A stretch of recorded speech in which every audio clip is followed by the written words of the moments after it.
സാധാരണ മറ്റുള്ളവർക്ക് റിസൾട്ട് ഉണ്ടാക്കാൻ കഴിയാത്ത ചികിത്സാ രീതിയിൽ അങ്ങേ റിസൾട്ട് ഉണ്ടാക്കുന്നത് എന്തുകൊണ്ടാണെന്നൊന്ന് പറയാൻ പറ്റും? എൻ്റെ കയ്യിൽ തന്നിരിക്കുന്ന ഗിഫ്റ്റഡ് മെഡിസിൻ എന്ന് പറയുന്നത് ഒരു 3-4 പച്ചമരുന്നിന്റെ ഫോർമുലയാണ്. ഈ മരുന്ന് തലയിൽ തേച്ച് പിടിപ്പിച്ചു കഴിഞ്ഞാൽ തലയിലെ സെല്ലുകൾ പുനർജന്മം തരുവാണ്. ഈ രോഗങ്ങളൊക്കെ എല്ലാം ബ്രെയിൻ റിലേറ്റഡ് ആണ്. ഇപ്പോൾ കാലിന്റെ അവിടെ ചില പിള്ളേരെ കണ്ടിട്ടുണ്ടാവുമല്ലോ, ഇങ്ങനെ പിരിഞ്ഞും തിരിഞ്ഞൊക്കെ. തലയിൽ മരുന്നിട്ടിട്ട് അത് നേരെയായിട്ടുണ്ട്, അവിടെയും തൊട്ടിട്ടില്ല. ഞാൻ കാണിച്ചു തരാം, എനിക്ക് ചികിത്സിക്കണമൊന്നുമില്ല. ഞാൻ പറയുന്നത് ഇപ്പോഴത്തെ അലോപ്പതി വൈദ്യശാസ്ത്രത്തെ ഇത് കേൾക്കുകയാണെങ്കിൽ അവരോട് യാചനയോടുകൂടി പറയുകയാണ്, നിങ്ങളുടെ അവിടെ വന്ന് കിടക്കുന്ന ഈ കുഞ്ഞുങ്ങളുടെ രക്ഷകർത്താക്കള് ഒരു നല്ല ഓമന കുഞ്ഞിനെ കാത്ത് പ്രതീക്ഷയോടുകൂടി വന്നവർക്ക് ഒരു പുനർജന്മം കൊടുക്കാൻ അവർ ഒരു നിസ്സാര ഒരു കാര്യം എടുത്താൽ മതി. തെറാപ്പിക്ക് പൊക്കോ, അവിടെ എന്താ തെറാപ്പിയിൽ എന്താ സെല്ല് വളരണുണ്ടോ? ആർക്ക് വേണമെങ്കിലും ഞാൻ പറഞ്ഞു തരാം ഇതിന്റെ യാഥാർത്ഥ്യങ്ങൾ എങ്ങനെയാണെന്ന്. ആ കുട്ടികളെ കണ്ടെത്താനും പ്രയാസമില്ല, അതും തിരിച്ചറിയാനുള്ള വഴികളുണ്ട്. ഒരു എണ്ണ നമ്മൾ ഒലിവ് ഓയിൽ തേച്ച് കുളിപ്പിക്കുന്നുണ്ട്. കാശുള്ളവരൊക്കെ ഒലിവ് ഓയിൽ തേച്ച് കുളിപ്പിക്കുക, അല്ലാത്തവരൊക്കെ വെളിച്ചെണ്ണ തേച്ച് കുളിപ്പിക്കുക. അതേപോലെ ഒരു എണ്ണ ഞാൻ കണ്ടെത്തിയിട്ടുണ്ട്. ആ എണ്ണ തേച്ച് കുളിപ്പിച്ചു കഴിഞ്ഞാൽ അവിശ്വസനീയമായ രീതിയിൽ ആ കുട്ടികൾ സാധാരണ കുട്ടികളെ പോലെ ആയിക്കോളും. പ്രീമച്വർ എല്ലാവർക്കും അറിയാം. പ്രീമച്വറായ കുട്ടി പിന്നെ അതിനകത്ത് കയറി വരണമെങ്കിൽ ഒത്തിരി കാശ് ചെലവാക്കണം. 1-2 കുപ്പി എണ്ണ തേക്കുമ്പോഴത്തേക്കും 90 ദിവസത്തിന്റെ ഉള്ളിൽ ആ കുട്ടി നോർമലാകും. ഇത് ഏത് പ്രായം വരെ ഉള്ളതിനാണ്? ജനിച്ച ഉടനെ ഉള്ളത്. അതിനാണ് ഞാൻ ഇത്ര ഷാർപ്പായിട്ട് പറയാം. അല്ല, ഈ ജനിച്ച എത്ര കാലത്തിനകം നമുക്ക് ഈ കുട്ടി 90 ദിവസത്തിനുള്ളിൽ ജനിച്ച ഉടനെ അറിയാം. ഉടനെ അറിയാം. അവരവരുടെ കാലിന്റെ പാദത്തിലേക്ക് നോക്കിയാൽ മതി. ഞാൻ കാണിച്ചു തരാം. ആ കാലിന്റെ പാദത്തിലേക്ക് നോക്കിക്കഴിഞ്ഞാൽ ആ പാദത്തിന്റെ അടിയിൽ ഉപ്പൂറ്റിയിരിക്കുന്ന ഷേപ്പും പാദത്തിന്റെ അവിടെ കുഴിയുണ്ട്, ആർച്ച്, അതും അതുപോലെ തന്നെ ഫിംഗർ ഇരിക്കുന്ന സ്ഥലങ്ങളും നോക്കിക്കഴിഞ്ഞാൽ ഷേപ്പ്ലെസ് ആണെങ്കിൽ അതിൻ്റെ തലയിലെ ബ്രെയിനിൽ സെല്ലുകൾ ഡെവലപ്പ് ചെയ്തിട്ടില്ല എന്നുള്ളതിന് യാതൊരു സംശയവും വിചാരിക്കണ്ട. സ്കാനിൽ പോലും കണ്ടുപിടിക്കാനൊക്കില്ല. ഈ കാല് നോക്കി കണ്ടെത്തുന്നത് മെഡിക്കൽ സയൻസ് അംഗീകരിച്ചിട്ടുണ്ടോ? അവരംഗീകരിച്ച് ഞാനിതിപ്പോൾ കാണിച്ചെന്നുള്ള അതല്ലേ, അവരിട്ടിരിക്കുന്നതാ, അവർ നെറ്റിലിട്ടിരിക്കുന്നതാ കണ്ടുപിടിക്കാൻ. അതങ്ങ് കണ്ടുപിടിച്ച് ഈ എണ്ണയൊക്കെ തേച്ചാൽ മതി. അവരെ കൊണ്ടുപോയിട്ട് തെറാപ്പിക്ക് പറഞ്ഞു വിടണ്ട, അവരെഴുതിയേക്കണ തെറാപ്പിക്ക് പോകാനാ. ഇതുപോലൊരു കേസ് സാറിന്റെ ഒരു US ബേസ്ഡ് കുട്ടിയുടെ ഉണ്ടായിരുന്നു, ഇഷ്ടംപോലെ വന്നിട്ടുണ്ട്. എണ്ണ കൊടുത്തിട്ട് അതിന്റെ സ്റ്റോറി വളരെ ഇൻട്രസ്റ്റിംഗ് ആണ്. ഇഷ്ടം പോലെ ഉണ്ട് എനിക്ക്.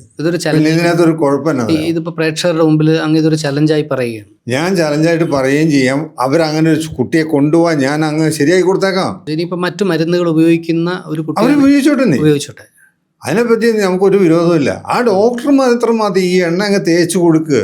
എണ്ണ തേക്കുക എന്ന് പറയുമ്പോൾ എവിടെയാണ് എണ്ണ ആദ്യം തേക്കേണ്ടതെന്നും കൂടെ അറിയണം. എല്ലാവരും എണ്ണ എടുത്തേച്ച് ഇങ്ങനെ എടുത്തിട്ട് ഇങ്ങനെ തേക്കല.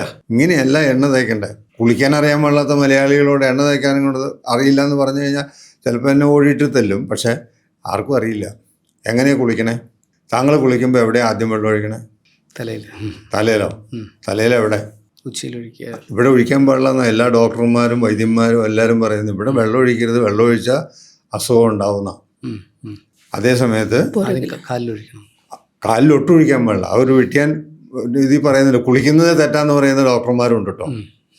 എനിക്കറിയില്ല അവരൊക്കെ എങ്ങനെ പറയാൻ പറ്റിയത്. അതുപോലെ തന്നെ കാലയിൽ ഒഴിച്ച് ആദ്യം ഒഴിക്കണമെന്ന് പറയുന്ന ഡോക്ടർമാരും ഉണ്ട്. അതുപോലെ തന്നെ പലരും അത് അവരുടെ ഒരു ഉദാഹരണം എന്ന് വെച്ച് കഴിഞ്ഞാൽ നമ്മൾ തോട്ടിലേക്ക് ചെല്ലുമ്പോൾ കാലല്ലേ ആദ്യം നനയണതാണ്. അതൊന്നുമല്ല. എൻ്റെ ഒരു അനുഭവം പറഞ്ഞുതരാം. ഒരു കുഞ്ഞ് ഈ ലോകത്തേക്ക് ആദ്യമായിട്ട് പുറത്തേക്ക് വരുമ്പോൾ തലയാ വരണേ, കാലല്ല വരണേ. അതതിനകത്ത് ഒരു ഉത്തരം. വണ്ടിയുടെ മുമ്പിൽ, ഇഞ്ചിൻ്റെ മുമ്പിലിരിക്കുന്നതാണ് റേഡിയേറ്റർ. ഇഞ്ചിൻ്റെ പുറയിലാണോ റേഡിയേറ്റർ ഇരിക്കണേ? അല്ലല്ലോ, ഇഞ്ചിൻ്റെ മുമ്പിലാണ് റേഡിയേറ്റർ. അതിൻ്റെ മുകളിലൊരു ക്യാപ്പുണ്ട്. ഇഞ്ചൻ ചൂടായാൽ എന്ത് ചെയ്യും? ആ ക്യാപ്പിൻ്റെ അവിടെ കൊണ്ടുവന്ന് വെള്ളം ഒഴിക്കും. എന്നിട്ട് ഇഞ്ചൻ തണുത്തു എന്ന് പറയുമ്പോഴാണ് ആ ക്യാപ്പ് തുറക്കാൻ പറ്റുള്ളൂ, അല്ലെങ്കിൽ അവൻ്റെ മോന്തടിച്ചു പോകും. ഇത് തന്നെയാണ് നമ്മുടെ കുളിയുടെ രീതി. നമ്മൾ തല കുനിക്കണം. തല ഇങ്ങനെ കുനിച്ചിട്ട് ഇവിടെ വേണം വെള്ളം ഒഴിക്കാൻ. ചെറുബലത്തിൻ്റെ വെള്ളം ഒഴിച്ചാൽ ആ വെള്ളം ഇങ്ങനെ വീഴണം. നിങ്ങൾ ഒഴിച്ചു നോക്ക്, നിങ്ങളുടെ ഈ ചൂടും പോവും തണുപ്പും പോവും. നിങ്ങൾ അമ്പും വില്ലും എടുത്തു വരുന്ന ഒരു യോദ്ധാവിനെ പോലെ ഒരു ദിവസം കാലത്തെ മുതൽ ഫേസ് ചെയ്യാം. താങ്കളുടെ ഫേസ് കെട്ട് വരെ മാറും. ഞാൻ ചലഞ്ച് ചെയ്താൽ പറയണേ, താങ്കൾ ചെയ്താലല്ലേ പറ്റുള്ളൂ.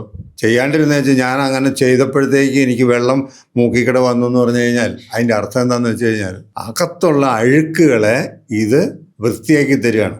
ചില ആളുകൾ കുളിക്കണ കാര്യം ഞാൻ പറഞ്ഞു വിടുമ്പോൾ ഇത് അങ്ങനെ പറഞ്ഞപ്പോൾ കുളിച്ചപ്പോൾ പിറ്റത്തെ ദിവസം മുതൽ ജലദോഷം പിടിച്ചു. കാരണം തലയ്ക്കകത്ത് മുഴുവൻ അഴുക്കാ. അപ്പം അത് ഡ്രെയിൻ ചെയ്ത് പോവുകയാണ്. അതങ്ങ് കുളിച്ചുകൊണ്ടിരുന്നാൽ മതി. പിന്നെ പ്രതിരോധ ശക്തി വരുവാണ്. പിന്നെ ഏത് തണുപ്പത്തും വെയിലത്തും. അപ്പം എനിക്ക് AC പ്രശ്നമല്ല, ഫാനും പ്രശ്നമല്ല. ഇപ്പോഴും എല്ലാവരും ചൂടെടുത്തിരിക്കുമ്പോൾ ഞാനിത് രണ്ടും ഇടാതെയാണ് ഞാൻ കിടക്കണം. കാരണം എൻ്റെ ശരീരത്തെ ഞാൻ സൂക്ഷിക്കുന്നു എന്നുള്ളതാണ് എൻ്റെ കാരണം. അപ്പോൾ ഇവിടെയാണ് ആദ്യം വെള്ളം ഒഴിക്കേണ്ടത്. ഇനി അതും കൂടെ ജനം മനസ്സിലാക്കണമെങ്കിൽ മനസ്സിലാക്കിക്കോട്ടെ. ഞാൻ പല പ്രാവശ്യം പല ഇതിലും പറഞ്ഞിട്ടുള്ള കുളിക്കുന്നത് വളരെ പ്രധാനപ്പെട്ടൊരു കാര്യമാണ്. ഈ കുളിക്കുന്നത് എന്തിനാ? ശരിക്ക് നമ്മൾ കുളിക്കുന്നത് എന്തിനാ? പലരും പറയുന്നു അഴുക്ക് പോകാനാണ്, ശരീരത്തിന് ഉന്മേഷം കിട്ടാനാണ്, അല്ലേ? അതിലപ്പുറം വേറെ വല്ലതും ഉണ്ടോ? ഇതിനേക്കാൾ ഏറെ പ്രധാനപ്പെട്ട പല കാര്യങ്ങളുണ്ട്. നമ്മുടെ ഉള്ളിലിരിക്കുന്ന സോള്, പരിശുദ്ധാത്മാവ്, ശക്തി, അല്ലെങ്കിൽ ദൈവമേന്ന് ഈശ്വരാന്നൊക്കെ അള്ളാന്നൊക്കെ പറയുന്ന ആ ഒരു പവർ ഉണ്ടല്ലോ, ഈ പവർ ഉള്ളിടത്തോളം കാലേ ഉള്ളൂ നമ്മുടെ പേര്. ഈ പവർ എപ്പോൾ നമ്മൾ ഇട്ടിട്ട് പോയി കഴിഞ്ഞാൽ വിളിക്കുന്ന പേരാണ് ശവം. വേറെ ഒരു പേരുമില്ല. അറ്റ്ലീസ്റ്റ് ആ മറവ് ചെയ്യുന്നവരെങ്കിലും ആ പേരെന്ന് പറഞ്ഞുകൂടെ മക്കൾക്കും ഭാര്യയ്ക്കും ഭർത്താവിനും ഒക്കെ? അതുപോലും പറയുന്നില്ല. ഈ ആത്മാവ് അങ്ങ് പോയ അപ്പം എടുത്തിട്ട് താഴത്തേക്ക് പേരും മാറ്റി. ബോഡി ഇതൊരു ക്രൂരതയാണ് ചെയ്യുന്നത്.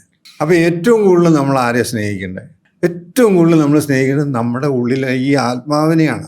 ഇതിനെ കേൾക്കണം. മനസാക്ഷി എന്ന് പഴയ കാരണവന്മാർ പറഞ്ഞിരിക്കുന്ന ഒരു സംഗതിയുണ്ട്. മനസാക്ഷിയെ മറച്ചു വെച്ച് സംസാരിക്കുന്ന സമൂഹമാണ് നമ്മളെല്ലാവരും. സ്വന്തം വേദന അടുത്തവൻ്റെ വേദനയല്ലാതെ നോക്കുന്നവനാണ് ഇതൊക്കെ. അപ്പോൾ ഈ ആത്മാവിനെ സന്തോഷിപ്പിക്കുന്ന ഒരു വലിയ പ്രക്രിയയാണ് നമ്മൾ കുളിക്കുന്ന കുളിയിൽ കിട്ടുന്നത്. നമ്മളിങ്ങനെ പറയുമ്പോൾ ഇത് നാളെ എല്ലാവരും കേൾക്കാനാണെങ്കിൽ എനിക്ക് പറയാനുള്ളത് 2 നേരം കുളിക്കണം. ഒരു നേരം കുളിക്കാൻ തന്നെ ഇഷ്ടപ്പെടാത്ത സമൂഹത്തിനോടാണ് 2 നേരം കുളിക്കാൻ. തണുത്ത രാജ്യങ്ങളിലും ടിബറ്റിലും ഒക്കെ കുളിക്കാലോ.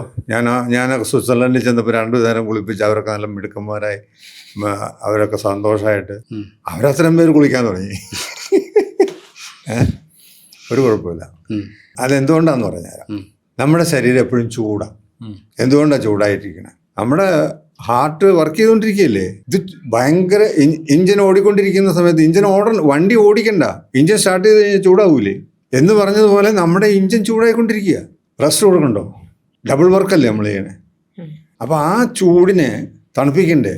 നമ്മൾ എന്തുകൊണ്ട് AC ഇട്ടിട്ട് അകത്തിരുന്ന് ശരീരത്തിൽ തണുപ്പുണ്ട്, പക്ഷെ ഉള്ളു ചൂടല്ലേ? തണുപ്പല്ലല്ലോ, ഉള്ളിലേക്ക് ചൂടാണ്. അപ്പം രാവിലെ എഴുന്നേൽക്കുമ്പോഴാണ് ചൂട് കൂടുതൽ. അപ്പം ഞാൻ എല്ലാവരോടും പറയുന്നൊരു കാര്യം എന്താണെന്ന് വെച്ച് കഴിഞ്ഞാൽ, രാവിലെ നമ്മളെപ്പോൾ എഴുന്നേൽക്കുന്നോ ഒരു ദിവസം കൂടി നമുക്ക് ഗിഫ്റ്റഡായിട്ട് കിട്ടുവാണ്. ഏത് പ്രായമായാലും ഏത് നേരത്താണ് നമ്മളെ വിളിച്ചുകൊണ്ട് പോകണമെന്ന് പറയാനൊക്കില്ല, അപകടം ഉണ്ടാവണം എങ്ങനെയാണെന്ന് പറയാനൊക്കില്ല, അടുത്ത നിമിഷം എന്താണെന്ന് ആർക്കും പറയാനൊക്കില്ല. ചുമ്മാ പറയാമെന്ന് മാത്രമേ ഉള്ളൂ. പക്ഷെ അനുഭവിച്ചത് തന്നെ.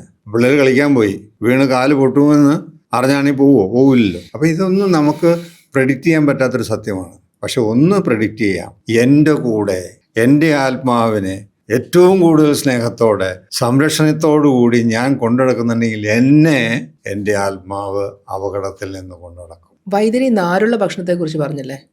ശരിക്കും നമ്മൾ എന്താണ് കഴിക്കേണ്ടത്? നാരുള്ള ഭക്ഷണം. അതെ, നാരുള്ള ഭക്ഷണം ഏതിലാ ഉള്ളത്? ധാന്യ വകയിൽ ഏറ്റവും കൂടുതൽ നാരുള്ള ഭക്ഷണം റാഗി മാത്രമേ ഉള്ളൂ. മനസ്സിലായോ?